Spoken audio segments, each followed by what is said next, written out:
Escuchamos hablar de economía todos los días. Está en las noticias, en las redes sociales, en las conversaciones familiares y hasta en los grupos de WhatsApp. Pero en medio de todo ese ruido, hay una economía de la que hablamos mucho menos, la nuestra. ¿Cómo administramos nuestro dinero? ¿Qué hacemos con nuestros ahorros? ¿Podemos tener ahorros? Hoy hablamos de dinero, inversiones y cómo tomar mejores decisiones financieras en un contexto que muchas veces parece incierto. Para eso me acompaña Alejo Kotowicz, quien además de ser uno de los dueños de Comafi y una de las pocas personas dedicadas a esto en Tucumán, es un gran amigo. Nuestras finanzas en el Club del Caos.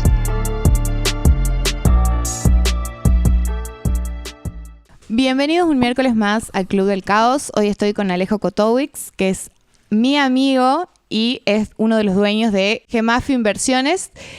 Nos va a explicar un poco de economía, finanzas.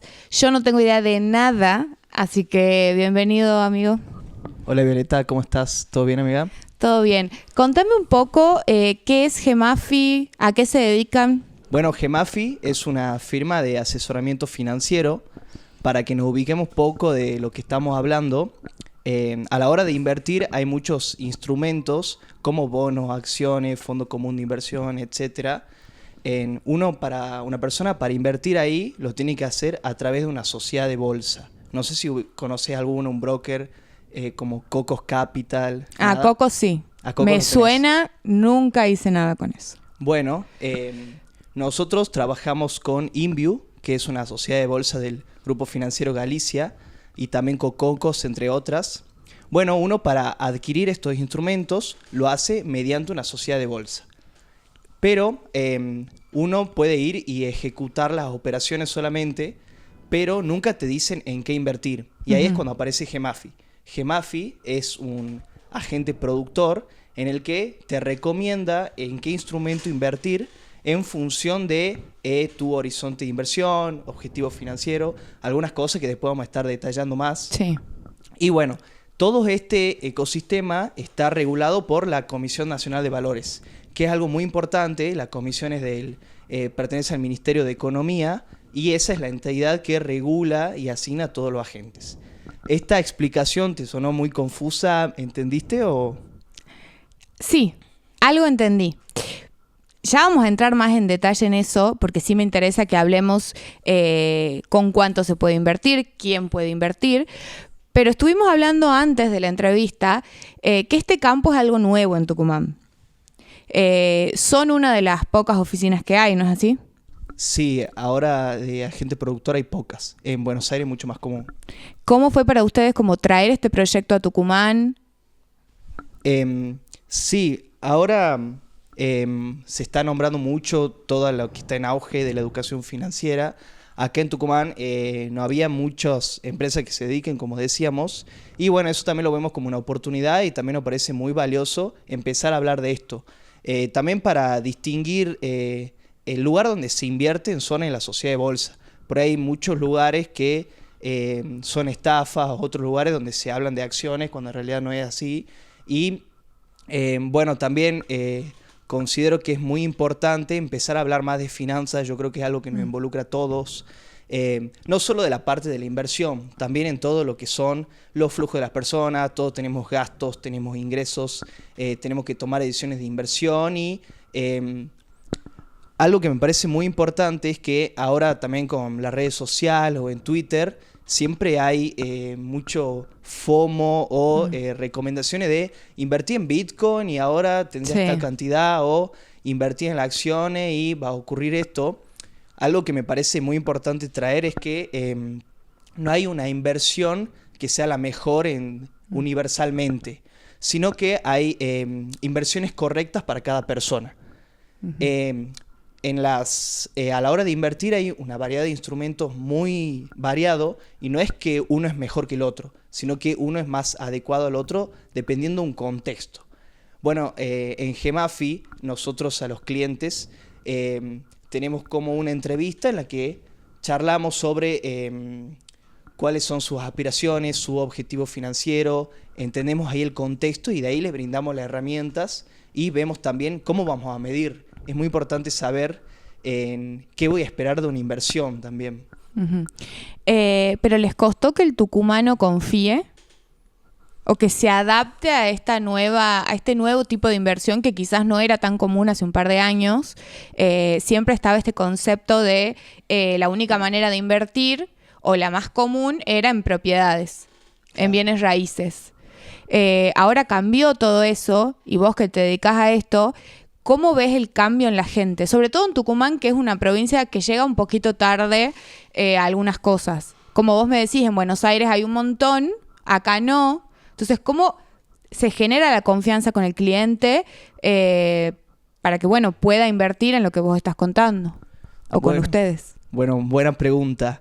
Sí, nosotros estamos viendo ya estamos hace unos años, la verdad que sí estamos viendo una progresión en lo que es la educación financiera. Y también, a ver, para la gente que nos escucha, esto no es un problema solo de un sector en particular como los jóvenes. Hay muchos dueños de pymes que no conocen las herramientas, o que también no tienen una estructura formal hecha en su empresa. Y esto, hay diversos factores de también por qué ocurre. Acá hay una concentración de empleo informal muy grande también para las empresas. En Buenos Aires la verdad que es distinto, la mayoría de las personas ya invierte, ya conoce, y a la hora de brindar la asesoría y mostrar lo que hacemos es mucho más fácil entender y hablar el mismo idioma. Acá por ahí tenemos que explicar un poco más las bases y la gente lo va comprendiendo, pero bueno, acá la verdad que se va aprendiendo mucho, ya vemos una progresión en eso y va mejorando, y las personas de a poquito van entendiendo, van agarrando más confianza. Yo creo que hay factores que son muy importantes para acercar el mercado de capital a las personas. Entre ellos está mostrar seguridad, mostrar profesionalismo. Esto no es algo que nosotros venimos y hacemos por encima. Hay me gusta mucho recalcar esto. Está la Comisión Nacional de Valores, es del Ministerio de Economía. Hay una ley del mercado de capitales, la 26831, que fue sancionada por el Congreso. Y hay todo un ámbito, claro, un están sistema cubiertos, no es exacto. Claro. Y otra cosa, no es que nos dan plata a nosotros no recibimos plata, simplemente recomendamos. Y bueno, no sé si te respondo a la pregunta. Sí. Pasemos un poco a el tipo de cliente que vos podés llegar a recibir. En el caso de ustedes, ¿son más bien jóvenes, adultos? Porque está bueno decir también que cualquier persona puede invertir, ¿es así? Sí, cualquiera. ¿Con no qué hay monto monto? ni mínimo ni máximo, en realidad. Bien. No hay una edad tampoco en particular. Sacando un poco lo que es también la empresa, en realidad todo el mundo está tomando decisiones de inversión todo el tiempo. Uno invierte en educación, uno invierte también en cuando se compra un vehículo, por ejemplo. Y son cuestiones que también abarcan a todo, hasta la persona que está endeudada. Eso es re importante saber, no de la parte de la inversión, pero sí cómo gestiono la plata, ¿me entendés?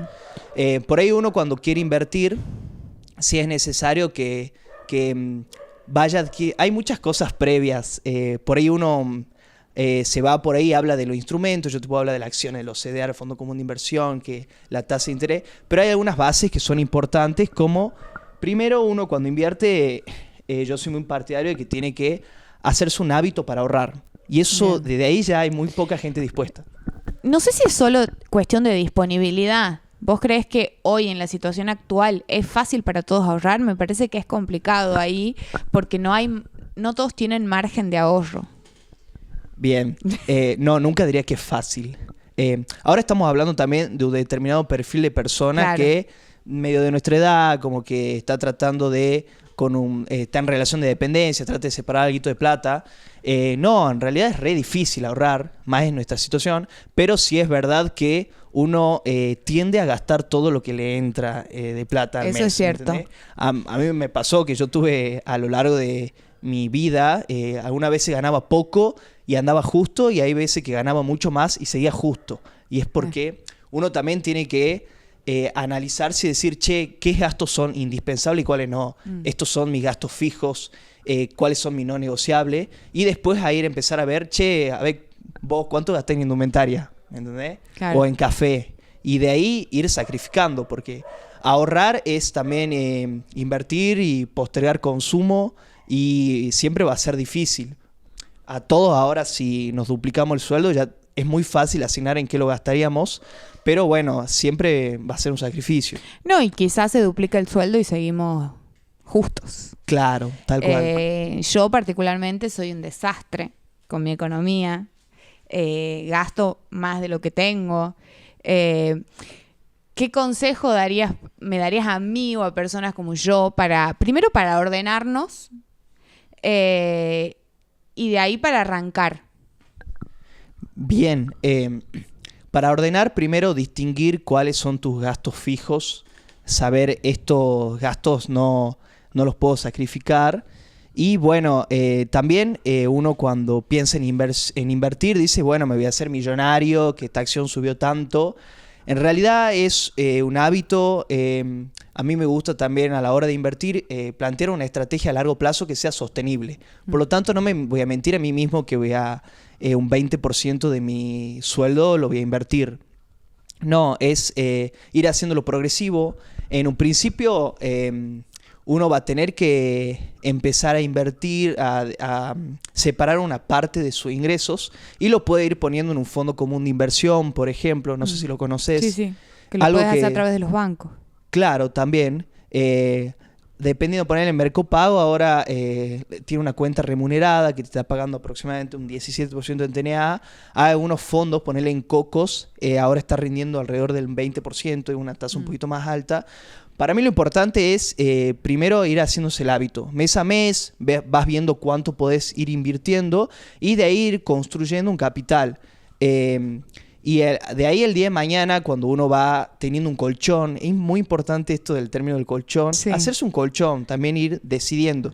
Es muy importante ir haciendo selección y después uno va viendo más a largo plazo. Che, ya tengo una buena cantidad de plata separada, vas a llegar más temprano en función de cuando más estés dispuesto a sacrificar. ¿Me comprenden esa parte? Ponele, a mí tengo unos ingresos fijos de 1.200.000 sí. Del sueldo. Si yo estoy dispuesto a sacrificar 400 lucas, que es un montón, es probable que yo llegue a un monto como unos 2 millones más rápido que si estoy poniendo 50 lucas al mes. Claro. Bien. Pero también tiene que ser sostenible en el tiempo. Claro, sí. Ahí uno va a ir ajustando esa parte. Una vez que ya tengas un buen capital, ahí puedes ya destinarlo más pensando a largo plazo, si me quiero dolarizar, si mi objetivo financiero es tener unos ingresos, algo que me genere una renta mensual, sí. No quiero preservar mi poder adquisitivo, quiero comprarme una casa, comprarme un auto, no sé si me seguís por ahí. Sí. Una pregunta que ahora que hablas de esto me surge, porque como te conozco, hemos tenido otras charlas fuera de estas, y vos no estabas muy a favor de comprar propiedad. Y es un discurso que como que viene resonando ya hace un par de años. ¿Vos lo escuchás ese discurso? Como quizá... Sobre todo de vos, pero lo vi después también en redes, en TikTok, por ahí estás scrolleando y ves algunos economistas o personas en general que te dicen que no, que alquilés, que te es más rentable. Entonces, ¿vos seguís pensando lo mismo? ¿Por qué? Obvio que pienso lo mismo. Primero, no quiero hablar de una posición arrogante de decir vos tenés que hacer esto con tu plata. No, si a vos te satisface tener una casa propia, yo creo que es una aspiracional, está bien que lo elijas, pero a la hora de que en un momento tenés una herencia o separaste algo de plata y lo querés hacer como inversión, yo creo que tenés que estar mucho más informado. Conozco algunos desarrollos, gente que se dedica al desarrollo en la construcción, que te hace un proyecto de evaluación financiera de acá vamos a invertir, vamos a comprar este departamento porque se especula que va a aumentar la demanda y hay todo un estudio exhaustivo para ver si es una buena oportunidad de inversión. Pero si yo vengo a ojo y me compro un departamento en determinado lugar y digo lo voy a poner a alquilar, yo no lo recomiendo, no me parece bueno. Primero, falta de liquidez. Una vez que tenés un departamento, ante una eventual emergencia no vas a poder venderlo automáticamente y sacar la plata. Sí. También es muy volátil saber la demanda de esa propiedad, a cuánto lo vas a poder vender en un futuro. hay algunos estudios, por ejemplo, si uno pone a alquilarse una propiedad, aproximadamente la renta que va a tener anualizada en dólares es en torno a un 5, un 6%. No sé si tenía ese dato. No. Bueno, por ahí estamos hablando de esos números. Y ahora ponele en el mercado financiero, vos podés adquirir una obligación negociable, que es una deuda de alguna empresa que es hipersolvente, como por ejemplo YPF, Pampa Energía, empresas de primera línea, y eso te puede llegar a pagar hasta un 7 o 8% en dólares. Y vos tenés, vas viendo cómo evoluciona el capital, tenés la liquidez, y simplemente una elección. Por eso es que generalmente siempre se invertía en la compra de un departamento tal, pero bueno, yo sí traería otras alternativas. Quiero que nos vayamos un poco del tema inversión. Bien. Un poco de lo que son... De organizar las finanzas, hablamos también antes del tema deudas, salir de la bola de nieve, como un poco más a lo mortal. Bien. Sí, por ahí yo creo que uno cuando habla de invertir es... Primero, para invertir, como hablamos, de tener un hábito de ir generando un colchón, o gente que de repente cobra una herencia, etcétera. Pero bueno, las finanzas sí también incluye a toda la arista. Hasta las personas que no llegan a fin de mes tienen que ver en qué gastan, en dónde pueden resignar un gasto. Muy importante saber el costo de tener efectivo, por ejemplo. Lo ideal es que tengas en algún lugar que te genera rendimiento, aunque sea mercado pago, porque si no la inflación te va disolviendo el poder adquisitivo. Pero bueno, no sé si vos decís que lo encaramos de un lugar de personas que no pueden llegar a tener ese diferencial para invertir. Exacto, o podríamos hacerlo como en línea de tiempo, ¿no? Una persona que está endeudada, que está en la famosa bola de nieve. ¿Cómo arranca desde ahí para llegar a ser una persona que dice, mira, yo tengo esto que lo puedo invertir? Hay un camino ahí. Sí, claramente. Bueno, primero, en la situación previa, uno cuando ya los ingresos no le son suficientes para cubrir sus gastos, eso es algo importante, tiene que saber qué deuda va a tomar y entender qué es una tasa de interés, por ejemplo. Entender ese timing es importante.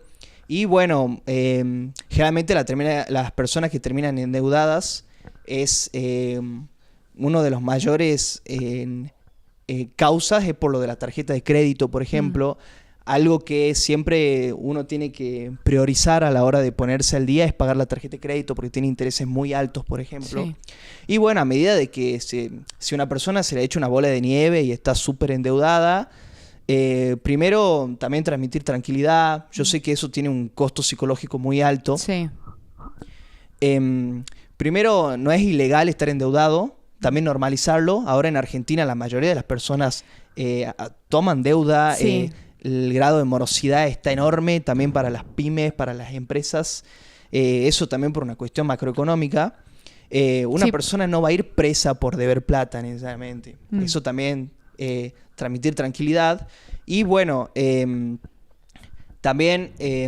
Yo creo que es un tema en particular como muy de alguna manera tabú, que quizás antes lo era, pero siento que en la economía que tenemos ahora es difícil. O sea, por ahí hablas con alguien y, ay, sí, yo tuve que sacar esto con la tarjeta de crédito, o tuve que pedir un préstamo al banco.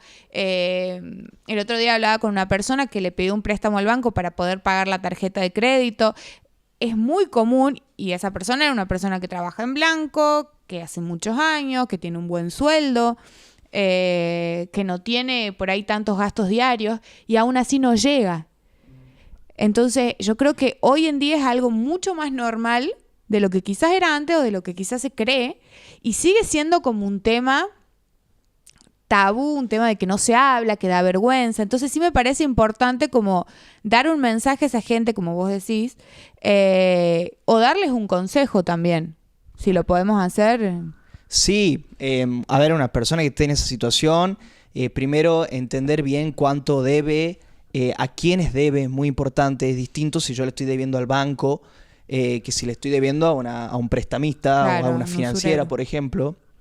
Y de ahí estructurar, ver cuál de mis deudas tiene una tasa de interés alta. Es un indicio de que ahí tenés que apuntar primero. Y también entender que en el engranaje financiero todas las personas saben que hay muchas personas que tienen voluntad de pago aunque no puedan hacerlo. Si yo estoy endeudado hasta el moño con el banco, también llamarlo al banco y decir, che, tengo voluntad de pago, ¿me podés hacer un plan de pago, organizarlo, negociar? Es verdad que por ahí el banco capaz que no te da bolas si no tiene un score crediticio, algunas cosas, pero uno cuando muestra disposición a pagar es cuando se puede negociar. Y al banco le va a convenir mucho más rescatar un deudor incobrable antes que ya considerarlo pérdida. ¿Me entendés esa parte? Sí, eso también es importante porque también ahora aparece mucho este discurso de no pagues y total después eso se pierde. Claro, como me bajé Mercado Pago, pedí un préstamo y me la borré a la aplicación después, total, no debo nada. Claro, eso en realidad está muy mal, tiene muchas consecuencias. O también esto de... Está mucho el concepto de que llega un punto en el que al banco le cuesta más cobrarte a vos, claro, como hacerte un juicio antes que cobrar lo que... ¿Se entiende? Lo estoy explicando muy mal. Como que tampoco es que el banco se va a poner a hacerte un juicio porque le debe 300 lucas. Claro, como que le cuesta más por ahí hacer una embargación de algo. Sí, pero ahí hay una cuestión que viene por otro lado. Hay otro costo en el no pagar, que es estar fuera del sistema. Claro. Te pueden afectar en el veraz, por ejemplo. Y esto también está muy relacionado con la economía formal e informal. Sí. ¿Por qué está bueno, por ejemplo, tener un empleo en blanco? O si tengo una empresa, ¿por qué está bueno tener un buen balance en una empresa? Uno cuando está en la parte formal es cuando puede venderse para poder adquirir un crédito, una deuda, claro, una tasa menor. Porque el sistema financiero funciona así. A vos te van a pagar una tasa más baja si hay menos riesgo. Por lo tanto, si soy una persona que no tuvo un empleo formal, por ejemplo, o trabajo en una changa o trabajo en la calle, a esas personas no le van a prestar y le van a cobrar intereses mucho más altos.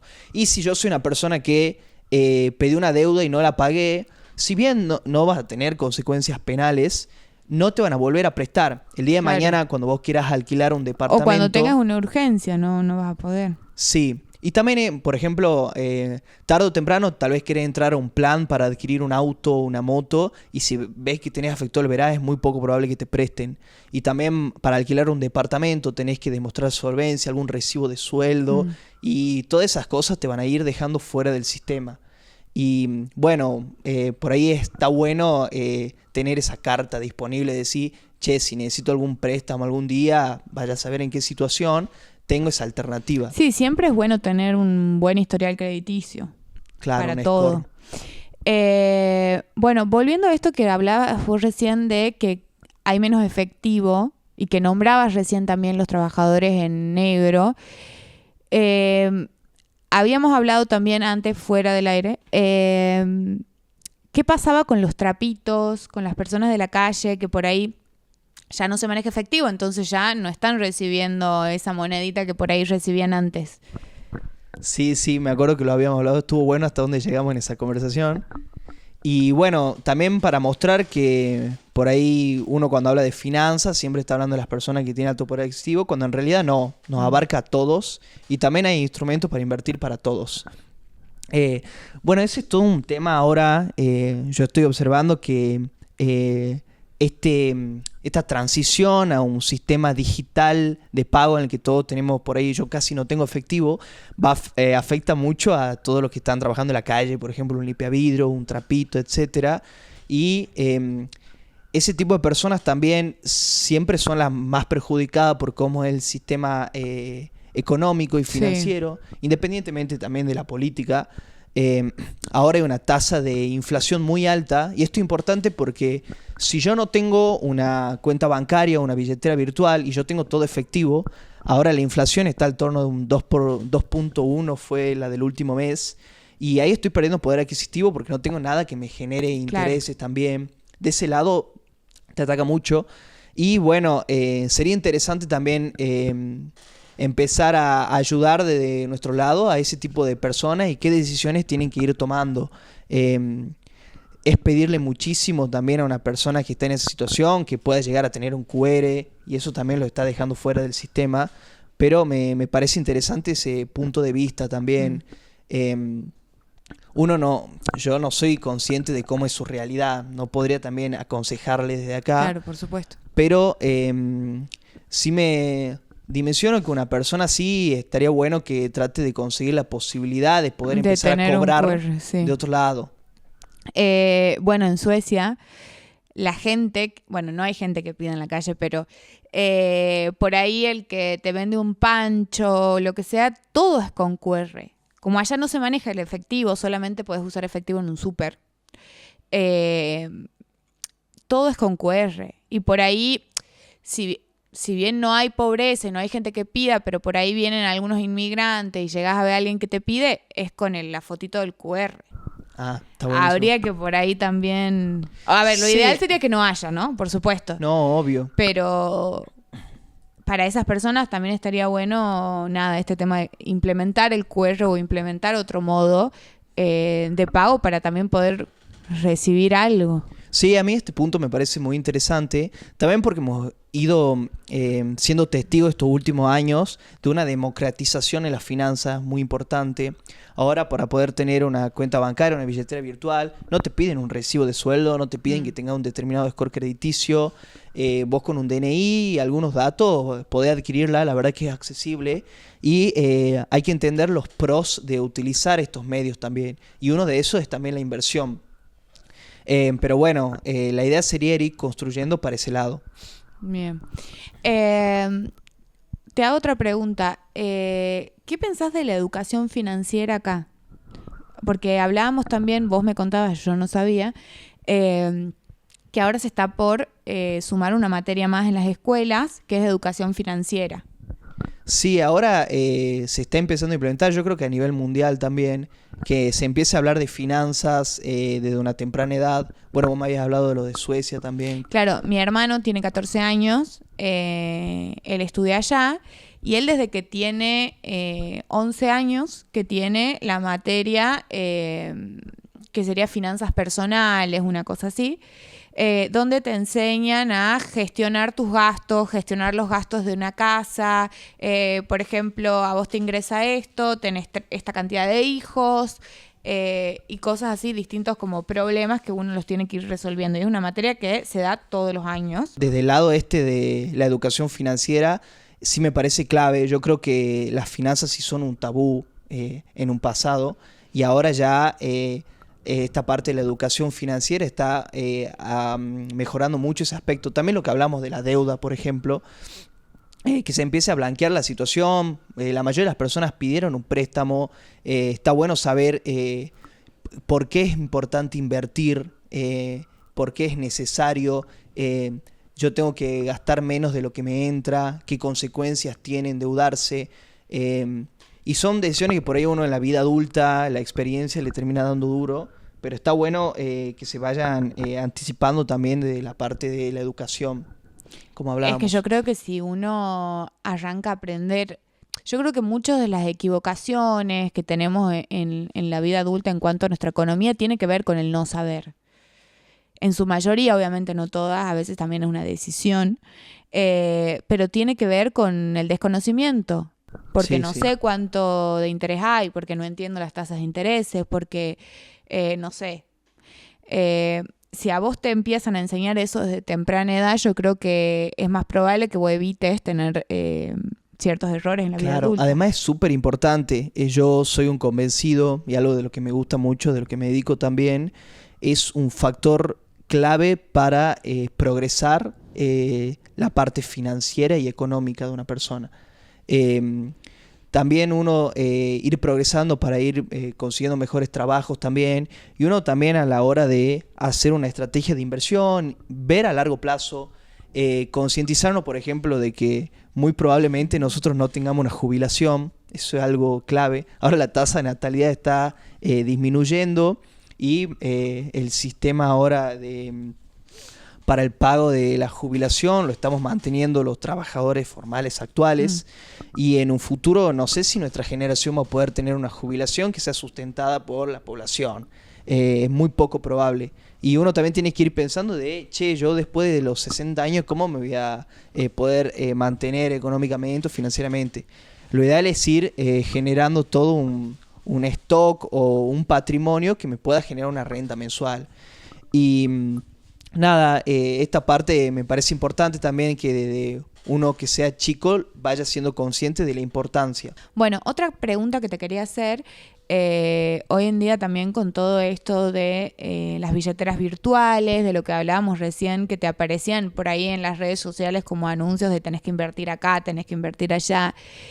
¿Cómo hace uno para detectar esas estafas? Porque las hay.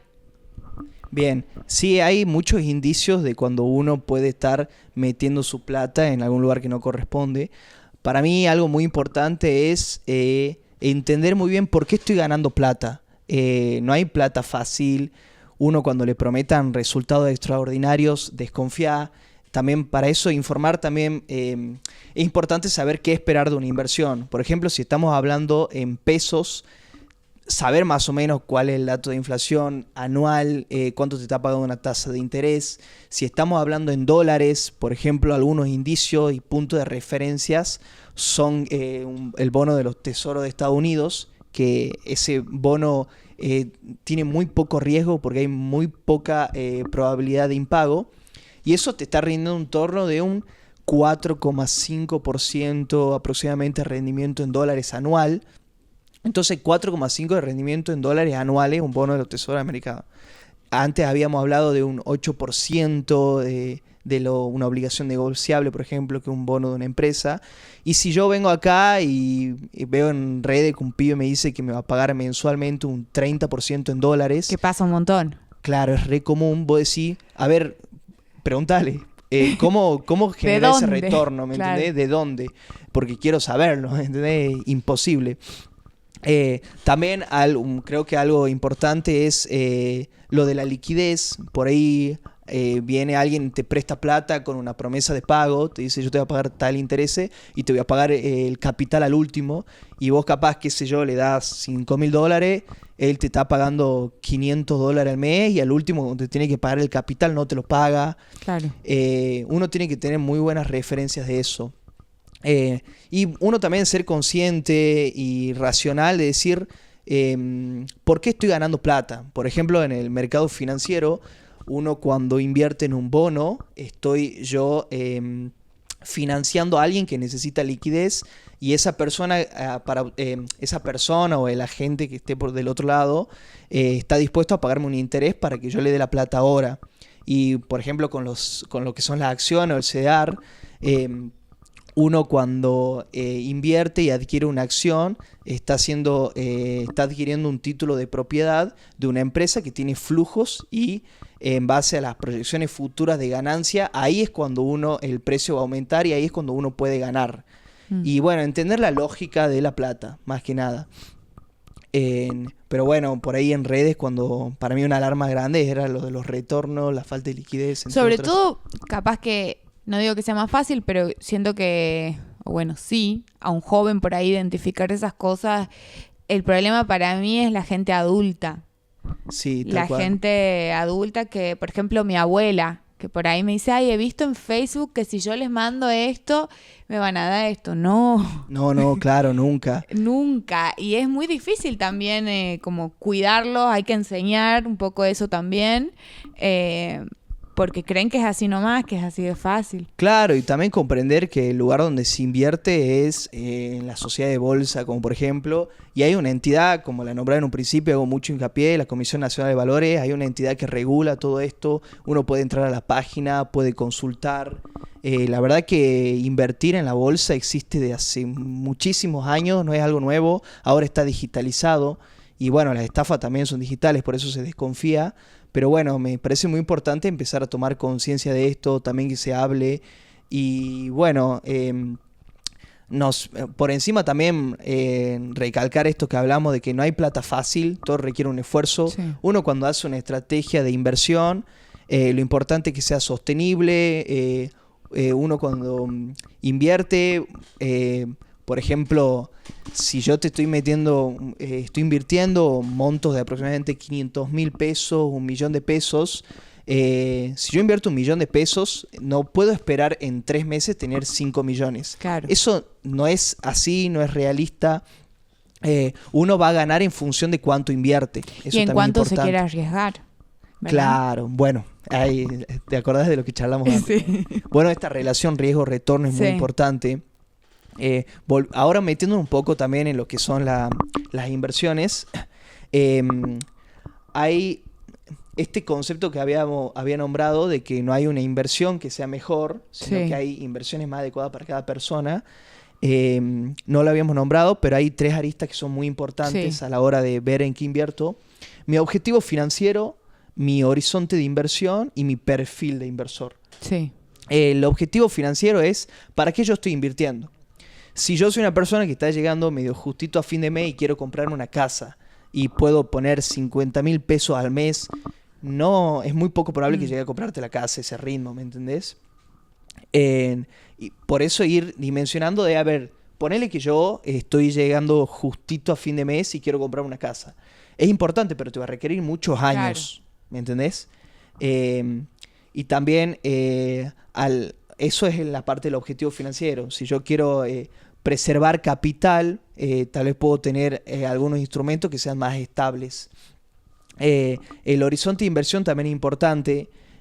Si yo estoy invirtiendo, mientras yo asumo un poquito más de riesgo, lo cual es la volatilidad. No sé si tener el término volatilidad. Sí. Sí, como que sube y baja, Claro. digamos. Bueno, eso también está muy relacionado al riesgo. Si yo estoy invirtiendo en acciones o CDR, esos son instrumentos volátiles. Y esos son los que tienen un mayor potencial de retorno. Generalmente, si yo estoy invirtiendo a más de un año y invierto en una cartera de acción y CDR, te puedo estar hablando de llegar a tener un 15% anual en dólares o más de un 10%. Pero bueno, eso se llama renta variable y uno no puede saber cuánta plata va a ganar en un futuro. Claro. Pero estas tasas de 15% anual en dólares es mucho mayor de lo que hablábamos antes del bono del Tesoro de Estados Unidos, que era 4,5. ¿Me seguís Claro. en ese? Sí. Bien. Y ponele, si yo estoy invirtiendo y yo me da mucho estrés ver que tengo menos plata. Pero cuanto a mayor retorno, mayor riesgo. Claro. El riesgo como volatilidad. Pero, por ejemplo, si yo soy una persona que me estresa muchísimo ver que mi plata sube y baja todos los días, como es el mercado bursátil de acciones y CDR, hay otros instrumentos, como por ejemplo los bonos, los fondos comunes de inversión, en lo que es el rendimiento es estable. Y ahí están los fondos money market, por ejemplo, que yo ahí invirtiendo tengo la certeza de que mañana voy a tener más plata que hoy. Claro. Eso es buenísimo, Sí. pero a largo plazo no voy a obtener mucha rentabilidad. Claro. Porque no asumí riesgo, porque no hubo volatilidad. Y bueno, para que vayamos también entendiendo, ¿no? Hay 1.000.000 de aristas en todo lo que son las inversiones. Y uno también cuando hace una estrategia de inversión tiene que ir decidiendo cuáles pondera más. Uno cuando tiene una cartera de inversión, un portfolio, ese portfolio va a tener puntos fuertes y débiles. No hay algo perfecto, ¿me entendés? Sí. Bueno, eso también es importante. Bueno, algo que vos le quieras decir al que esté escuchando y que quiera empezar a invertir.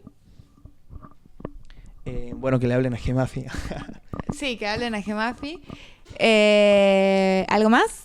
Bueno, por ahí si está teniendo poca plata, que vayan a los fondos comunes de inversión, es algo que te genera una renta en pesos hasta que ya se vaya haciendo de un buen colchón. Y ahí empezar a ver también, pensar a futuro, yo creo que es muy importante. Y eso también está bueno a la hora de invertir. Uno verse, ¿para dónde quiero progresar en estos años? ¿Me entendés? Quiero llegar a comprarme mi auto, por ejemplo. ¿Qué tengo que hacer en eso? ¿Para eso me tengo que dolarizar o no? Y bueno, nada, que adquieran el hábito también y que con esfuerzo... después que van pasando los años, la verdad que lo más lindo es cuando un cliente está satisfecho y ve cómo pudo progresar y que todo ese sacrificio de postergar consumos presentes para obtener rentabilidad futuro termina teniendo su premio. Bueno, muchas gracias, Coto. Yo le digo Coto. Me encantó tenerte acá. Siento que sirve muchísimo hablar de economía, sobre todo ahora que nadie se anima a hablar o que solo se habla dirigido a un porcentaje de la sociedad. Creo que pudimos abarcar todo, que se pudo desmitificar algunas cosas también. Entonces, nada, muchas gracias por venir. Bueno, Violeta, muchísimas gracias a vos. Me encanta este proyecto y me encanta poder hablar así distendido y que vayamos desarrollando ideas. Muchas gracias. Nos vemos entonces el próximo miércoles en el Club del Caos.